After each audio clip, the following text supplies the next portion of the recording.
სახელმწიფო აუდიტის სამსახურის ინფორმაციით სახელმწიფო უწყებებში კორუფციის რისკები გაზრდილია. ვაშათორდიას განცხადებით შესწავლილია ჯანდაცვის, თავდაცვის და შინაგან საქმეთა სამინისტროებში ჩატარებული ტენდერები.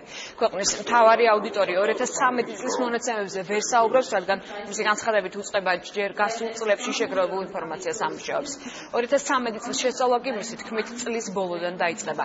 საერთაშორისო გამჭვირვალობის კვლევასთან დაკავშირებით ჟურნალისტების მიერ დასმულ კითხვებს ვაშათორდიამ აუდიტის სამსახურის მიერ ორგანიზაციულ კორუფციაზეც უპასუხა.